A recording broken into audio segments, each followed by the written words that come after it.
Hey, what's going on? Welcome to SageGators.com for another edition of Swamp Talk. I am the voice of Sage Basketball, Brian Cady, joined by two co-captains of the men's basketball team. Obviously, we've had their head coach, Brian Barnes, on before. Now I'm joined by seniors Marcus Patterson and Alex Lilac. Gentlemen, welcome to Swamp Talk. How you guys doing? Doing good. Feel good. Glad to be here. Awesome. How you doing? Awesome. Happy to be here. Great. First off, obviously you two being co-captains, it's pretty important that the captains, that they're able to work together and have a relationship that, shows how to act, to the team and is a reflection of, what the team should be. The relationship between you two, how has it developed since, particularly since you came from SUNY Cortland coming in during the sophomore year? How has that developed over the last 3 years between the two of you? Yeah, I mean, like you said, when I transferred here, I didn't really know what to expect, but immediately Pat and I kind of clicked. So the last 2 years we've been living together, and it's just been great. I mean, this year we have a bunch of transfers, so naturally there's a little bit of a learning curve there, but slowly and surely we've kind of helped blend those guys into what this program's all about. How you feel overall? Just overall, just basically what Alex said, just pretty much summed it up. We've been roommates and stuff like that. We've had a good bond together, and we've been cool ever since. And then just with the team, a lot of new guys, so we're just kind of trying to get to know each other, and we're just like going. So now, something that obviously is very important to Sage, and especially when it comes to the student athletes, would be focusing on the student part of that phrase. You're both Dean's List students. You're part of the Athletic Honor Society, Alex, and I don't even want to know what your schedule's like on campus from what I've seen. First off, Alex, talk a bit about, the whole student athlete portion of it, because I feel like, much like I discussed with Frankie from the women's team, the whole idea of the student life and what it's like trying to balance the course load plus playing a sport with as much as that involves, it kind of gets lost in the mix a little bit when people are covering college athletics. Right. I mean, at Sage, it's a small school, so it's more of a community than anything else. We have great resources for all the faculty, really, to help you along the way. And for me, it's just Coach Barnes gives us a bunch of opportunities to stay ahead of the game. That way, basketball can kind of take a backseat when it needs to, and then on game night, when the lights come on, they throw the ball up. That's all we can focus about. And then with you, Marcus, I mean, like I said, your schedule, I mean, I thought I lead a pretty hectic life, but you, with what you've done on campus over your 4 years, it's pretty remarkable. Just give us a little bit of a sample of just the different things you've been doing on campus and how that's played into you maintaining your academics and being a part of the basketball team. So I'm an HOP student, so it's like I came in here with the summer program, and everything like they've just been teaching us is just try to get involved as much as possible. So things like I do here, student government, I work with the diversity inclusion committee, and I do a lot of mentoring and stuff like that with other students. So I just try to help out as much as I can, and it's not hard, but it's just the fact that I want to have so much on my plate to keep me busy. So I think that's what keeps me going. Now, both of you had kind of different sets of pressure coming into Sage, and as you grew up and you played the sport of basketball. Starting with Marcus quick, you have an older brother, that I don't know a whole lot of people really know about, as far as he played some college ball himself, played D1 at Stetson University, and now is playing pro ball overseas. How much did seeing what your older brother was doing with his basketball career, motivate you and push you to turning into the type of player you've become? Well, I speak to my brother every day, and one thing he always just tells me, just live within the moment, just don't take anything for granted. So the fact that he's already done what, maybe something that I want to do, and he already set that path for me, that's my motivation right there. And he's been a great help to my success and everything that I've done. So. And then on the other side with Alex, I mean, you have a grandfather who coached at Stillwater, has a gymnasium named after him, no big deal, no pressure there. Then on top of that, your father is a coach and is coaching at your high school alma mater, Hoosick Falls.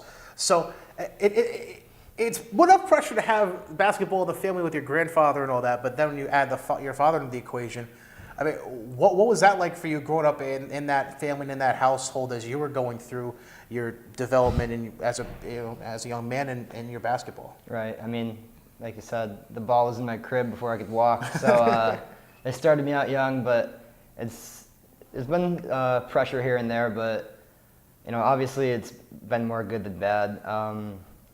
Not being the most athletic kid, you see my frame, you see the type of game I have.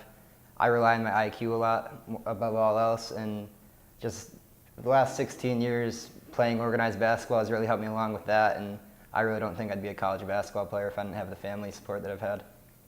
Now, as far as your careers at Sage, your sophomore year, along with guys like Kai Deans, Jacob Sobchak, Andre Robinson, Jordan McRae, you guys win the Skyline Conference Championship, go on the NCAA Division III tournament.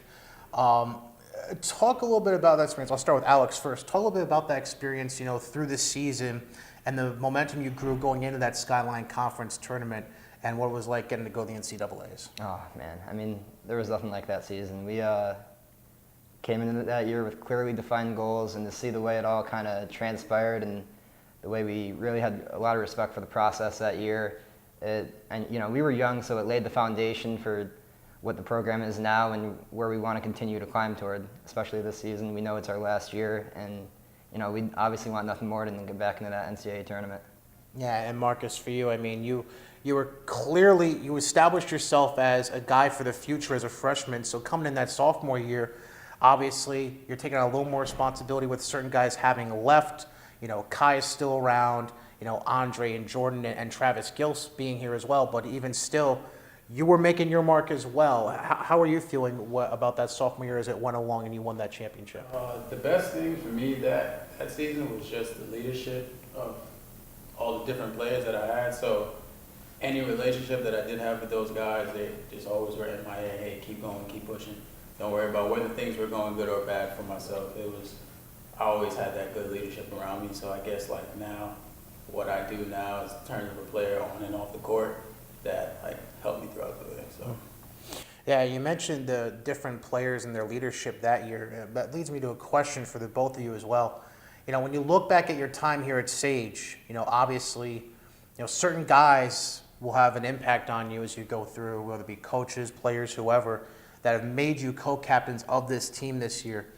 I'll start with Alex on this one. Who at Sage do you feel like has had the most profound impact on you, whether it be on the court or off the court, that's made you into who you are today as a senior on the team? I got to go with Melvin Ford, 4-year player, great kid on and off the court. He really just taught everybody, I think, about being humble and knowing your job, accepting your job, and excelling in that job. He obviously he's had different roles season to season, but that championship season, he really turned into our defensive stopper when we needed him to be. And without him, we wouldn't have been in the NCAA tournament. And then last year, it was very evident, first team all conference, and then he gets sick and has to miss our last 3 games. We go 0-3. So just being a key cog in the program and knowing your value and really embracing that is what I really respected in him more than anybody else. Marcus, who do you feel that is for you? That's tough for me, but to be honest, I would have to say that all championship team, because I speak to everyone till this day, and what I've just came out with that is, it's I don't even have any words to say. Yeah, no, I get that. I speak to those guys every day, and they help me out. Melvin, Kai, Dre, Travis, and Jordan. So just want to give those guys a shout out. They do it all, man. Now, being seniors and being, in those roles, like the guys you have mentioned before, the Kai Deans, the Melvin Fords, and so on and so forth, obviously you look at this team, yes, there's 6 seniors, but you also have a good chunk of underclassmen who, come with their own share of experiences, whether it was from other colleges or fresh out of high school. What kind of lessons have you learned while here at Sage? Do you feel like are most important for the underclassmen to remember as they go along and continue here at Sage? Just never getting too high, never getting too low. especially in basketball, you can control what you can control, blocking out the rest and just staying laser focused. That's a key component. And with some of these guys, they're coming from the north, they're coming from the south, east, west, it doesn't matter. But it's really been interesting to see how we've matured not only on the court but off the court. A lot of the guys have come a long way, and especially for those younger guys, I'm excited to see what the future holds. Marcus, anything you want to add to that? For me, I would just say, just trust the process, whatever it is, just, keep pushing, and whether if your individual goals, team goals, just stick to it and just believe in it. So. Well, obviously, just to wrap things up quick, you guys have clinched a spot in the Skyline Conference tournament coming up here at the end of February. Two very important regular season games coming up, but let's focus just quickly on the tournament. Obviously, you two former champions from 2 years ago. Star Marcus, what do you feel like the team needs to focus on or maybe remember the most as you head into the conference tournament and look to get your second championship trophy of your career? Just knowing when to turn it off and turn it on. Knowing when to be focused, when to play around, just living within the moment, taking things as for what it is, never taking anything for granted. So that would be it. Alex? I think once it's playoff time, February basketball, it comes down to a sense of urgency. There's no tomorrow unless you win today, and every day we got to win the day and seize the moment, like Pat was saying. So moving forward, just taking it a day at a time, playing basketball the Sage way, and letting the chips fall where they may. Well, I gotta say, I had some words for Frankie at the end of her interview with the women's team. I gotta say, first off, as somebody who's born and raised around the Section 2 area, always awesome to see local talent come here, stay here, play here. So, having you on board, Alex, has been awesome the last 3 years. And Marcus, obviously you've put in your work, all over the place, whether it be on the court or on campus the last 4 years. So, you've been a real gem too of the program. So really, both of you, Alex, thank you very much for coming on. Marcus, really appreciate it. Marcus Patterson, Alex Lilac, co-captains and seniors on the Sage men's basketball team. And that does it for this edition of Swamp Talk. But stay tuned for more reviews just like this right here on SageGators.com.